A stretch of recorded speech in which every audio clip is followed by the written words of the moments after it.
Dragon Ball has always been known as a series where Goku usually ends up getting the win in one way or another. Of course, for the main character of an entire franchise, that's pretty much to be expected. However, during one of the most popular battles of the series, it was instead his son who would ascend to new heights to save the planet and its people. But what if Gohan was only a catalyst for a change within his father instead?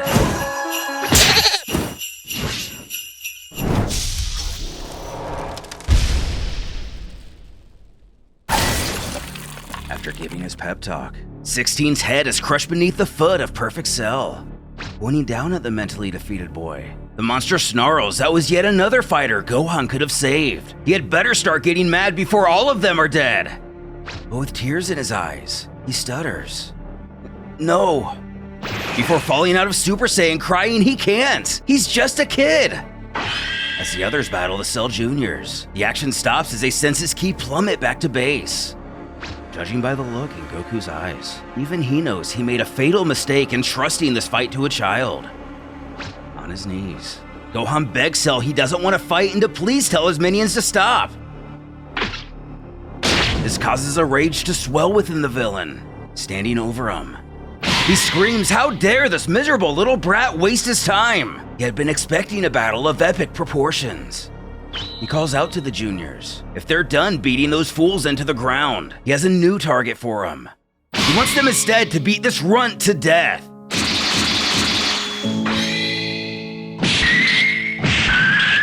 Gohan! Pipe down, you imbeciles! Witnessing his comrades fall lifeless to the ground, Goku picks himself from the dirt. While injured, he can't stand by and do nothing knowing his son is next. Bellowing for him to leave Gohan alone. Cell catches him by surprise, taunting why is he in such a hurry for. He wants the Saiyan to watch as his son is reduced to a bloody pulp.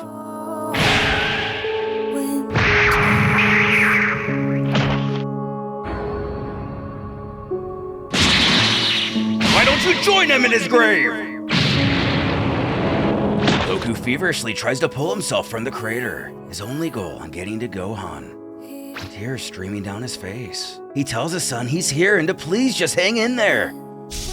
Memories flash before him from his short life, from beginning to end. He's gone. The monster behind him tries to mockingly console our hero. He assures Goku it's not a big loss. Such a pathetic excuse for a warrior. He should have never been born. Exploding with energy, Cell realizes something has changed within the Saiyan. He's different than before. Holding the lifeless body of his only son, Goku promises Cell will pay for what he's done with his life. Now expressing a much more serious face, Cell starts to think this could get interesting.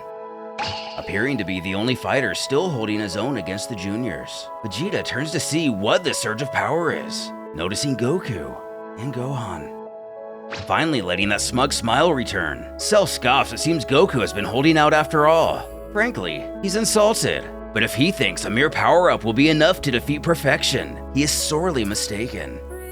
Though Vegeta grits his teeth knowing the villain is wrong. If Kakarot was holding back, he himself would have sensed it. He's changed. The prince has a sudden curiosity if this could be the true ascended form of Super Saiyan.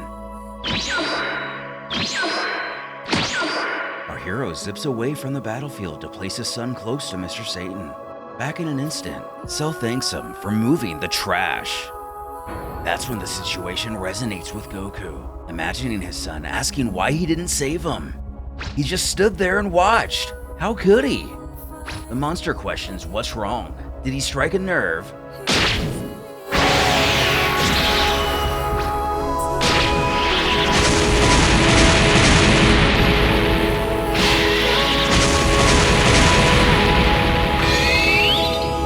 Annihilating most of the juniors, Goku replies, "No, Cell, I'll remove the trash." As Cell begins to assess the developing situation in earnest, Vegeta growls this is absolutely absurd. After all the time they spent trying to kill these things, Kakarot wipes them out in a single assault. Cell admits, with fury in his eyes, that wasn't bad, but he's going to have to do better than...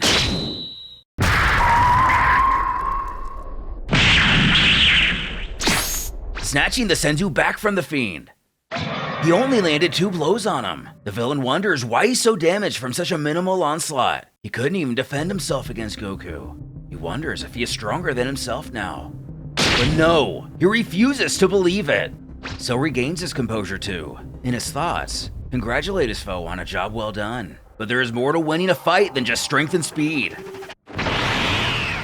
As the Saiyan's rage boils over, Cell expresses verbally how impressive this all is. But it was rather selfish of Goku to let his son get killed before revealing this power of his. After another slurry of attacks, it's just as the bio-android thought.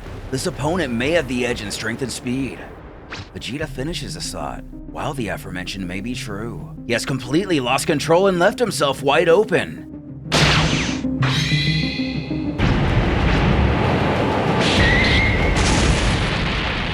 Collapsing 2 giant pillars of rock on him as a diversion. Cell powers a blast while cackling. Goku has all this power without a mind to use it. How incredibly disappointing. Now he will feel the full extent of his own power and die.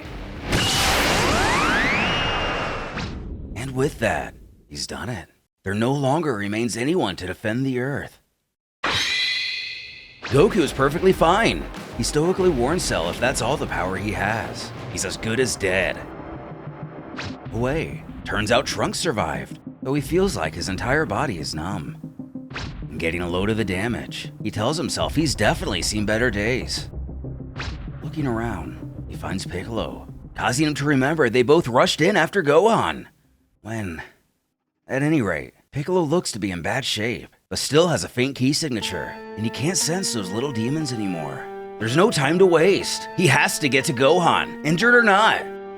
Right on time. He wonders what that massive key could be before realizing it's Goku. Such wild, violent energy. He tries to make sense of how this could be. Tossing the Senzu beans to the time traveler, Goku barks for him to take these and get out of his way. Catching him, Trunks doesn't protest. Though Cell doesn't plan to let these impudent worms to do as they like on his battlefield.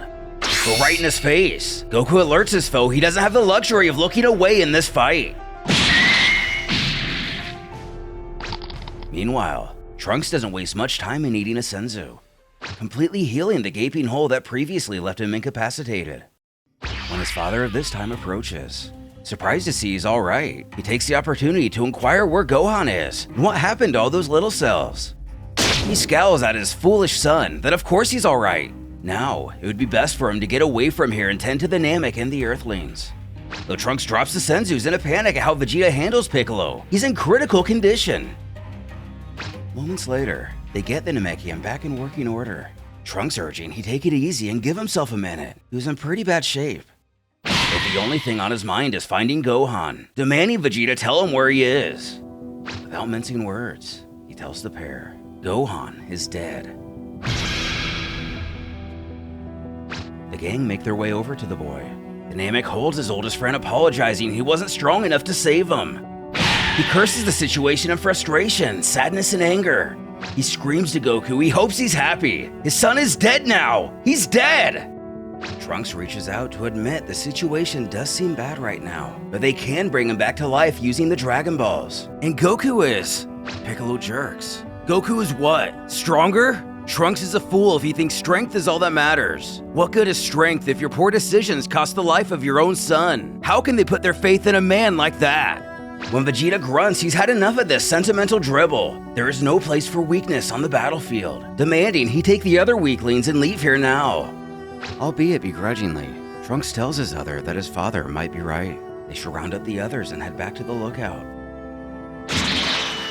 Ironically, they completely disregard Mr. Satan as they head away, who begs and pleads for him not to just leave him here. Although, he isn't what's important right now.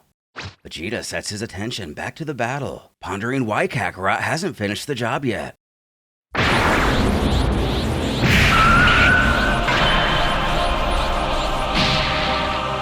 Beaten down, Cell doesn't have any strength left. Goku menacingly approaches him. kneeling down to emphasize the chasm of power that separates them. The Saiyan is relieved to see that the monster is still alive. It would have been disappointing had he died so easily. But with that, he wants to continue. Grabbing his arm, Vegeta stops him. He explains to his rival he didn't realize he was one for torture, asking, "What are you doing, you clown?" He has allowed this to take hold of him and dictate his actions, just as the Uzara form does to so many of their kind. And honestly, it's shameful. What would his son say if he saw him like this? These words break through to our hero. He now sees the faults in his actions. The prince beckons for him to stand aside so he himself can finish this. Having manipulated him once, Cell tries his hand at it again, pleading to Vegeta he wouldn't kill a downed warrior, would he? If he allows him to gather his strength, he will give him the greatest fight, one befitting of a warrior of his mighty stature. Reaching out his hand, it's almost like we've seen the scene play out before. Vegeta closes his eyes to offer a smile. He chuckles the villain may have his cells, but he doesn't know a single thing about him. Powering his final flash, the prince screams he has suffered the android long enough.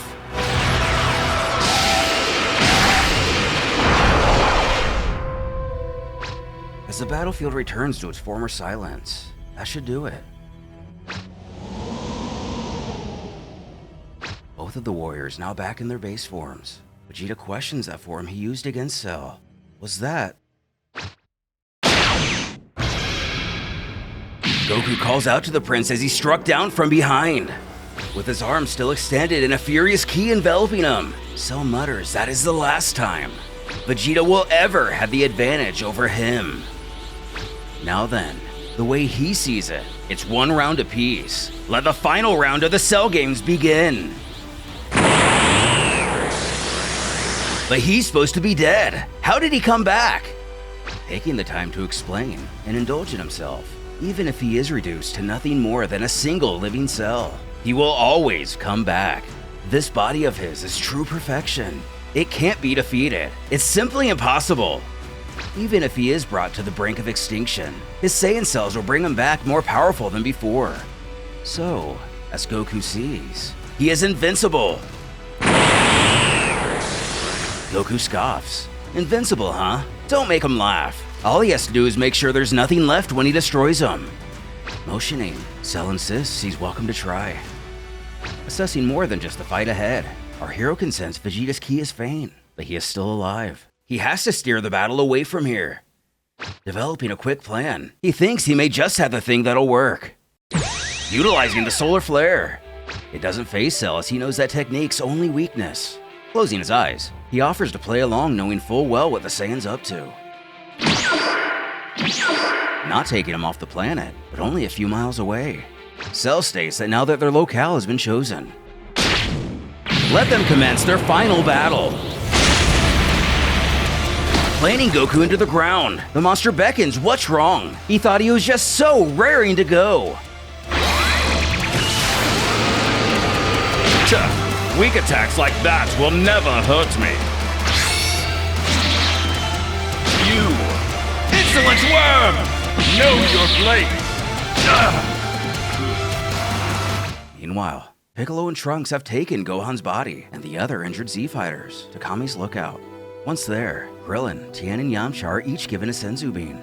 Sensing the desperate battle below, the recovered team quickly dispersed to gather the Dragon Balls.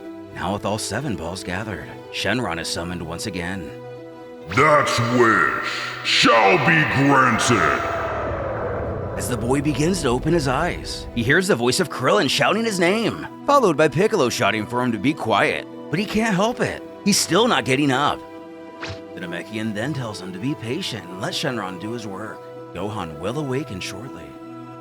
Right on cue, the child awakens to see all of his friends before him, all excited to see he's back. But he was dead. He was sure of it. Cell was the one who killed him. Krillin explains he's fine now, and that's what matters. Goku's gonna teach that monster a lesson. As Piccolo induces a self-inflicted clothes beam, Trunks asks Gohan to listen. Cell is even more powerful than before. As things stand, he's not certain even Goku can defeat him alone. They need him to. Krillin cuts him off. He has to be kidding. Has Trunks completely lost his marbles? Even if what he's saying is true, they're not sending him back out there. He's just been brought back to life. Approaching the boy, Trunks knows it's not fair to ask him this, but they need his power. He too can feel what's happening down there, can he? And he can. Cell, his power is growing. And his dad, no! His father's ki is fading fast. He can't take much more.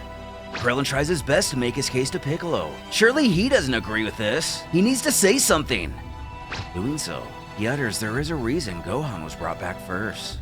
If they're going to make a difference in this battle, they need all the help they can get. If Cell wins, they all die anyway. He won't force Gohan to stand with everyone and fight, refusing to be the one who puts him in a situation like that. However, he does agree with Trunks. They have to act quickly. The decision is his, but he must decide now. Back at the battle, Goku is beaten and weary. Tapping down. Cell tells his foe this is pointless. With every exchange, he can feel Goku's power slipping away from him. He's afraid he's no longer a challenge, though he must commend the Saiyan. He truly was the only one on this worthless rock worth fighting. Charging a final Kamehameha, Cell believes perhaps he will never face a challenge like this again. For that, he has his gratitude. Nevertheless, all good things must come to an end.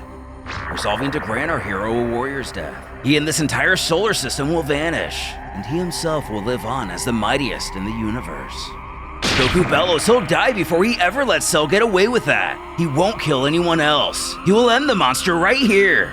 Though Cell feels this is merely one more paper wall to break through, vowing to erase the fool.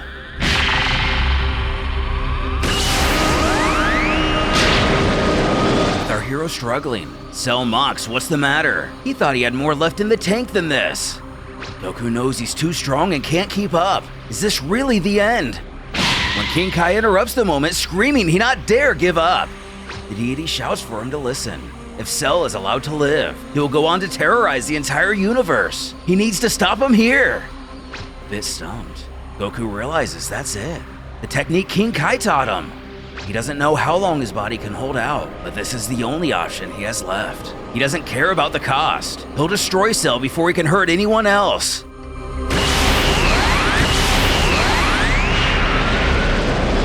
Supplementing the situation with the Kaioken, this catches Cell completely off guard. This is impossible. How is he generating so much power?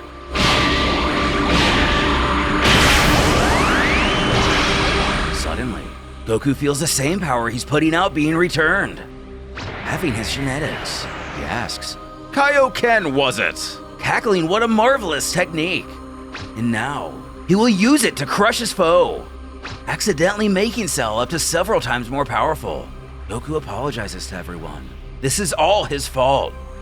Letting out the final push. Cell notices something. Not only all of the Z fighters, but Gohan too returns to Goku's side. Furious, Cell barks that these weaklings need to be taught their place. No matter how many of them gather, they are nothing in the face of the perfect being. Unleashing a Kaioken ×3. Even with everyone, it's not enough. Goku tells his son he's sorry for all of this. But Gohan can't. He won't.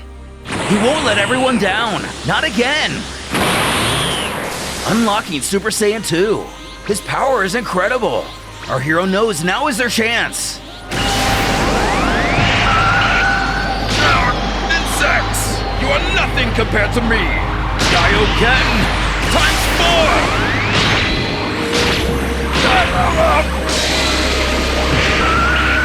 As the Kaioken begins to take its toll on Cell's body, Vegeta bellows, what are these idiots gawking at? Do they want to kill him or not? Glancing back, Goku is relieved to discover Vegeta decided to swallow his pride and take a senzu after all. Cell wonders how that fool is still alive.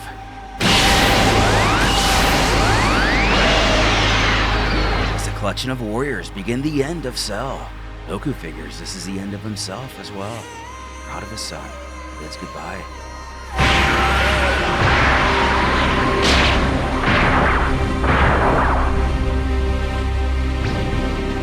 to sense the monster's ki anymore.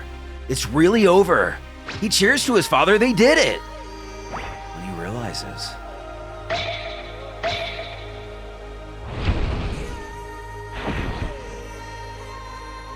the battle is over, and Cell has been defeated, but at the cost of Goku's life. Gohan and the others take his body back to the lookout, where they find Shenron still patiently waiting.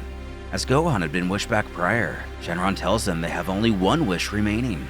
Z-Fighters use it to resurrect all of the people killed in Cell's rampage. Among these are androids 17 and 18. Goku had died as a result of his own actions, not those of Cell, so his body remained lifeless. Dende advises that wish could be instead made on Piranga to bring Goku back. But right at that moment, the hero himself would communicate with the group from Otherworld. As Goku begins to speak, it becomes clear that he is sure of his decision. He tells everyone that he thinks it'd be better if he remained in the afterlife. His actions have put the planet and all of them at risk. The Earth has been in danger so many times over the past few years. He realized that it's mostly been because of himself. In disbelief, Gohan faces skyward and cries out, begging his father they still need him here. Goku utters a smile and responds that he's sorry for everything he's put him through. He truly is, but this really is best for everyone. The power he showed today was amazing, and he knows that with him defending the Earth, it'll be safe. And maybe, when the time is right, he can come back. Until then, he tells his son to stay strong. Gohan thinks for a moment and begins to smile. He thinks of fond memories with his dad. Looking out into the sunlit ocean of clouds, he comes to terms with his father's decision and the responsibility that has been passed down to him. He makes a silent promise to himself. He will never fail again.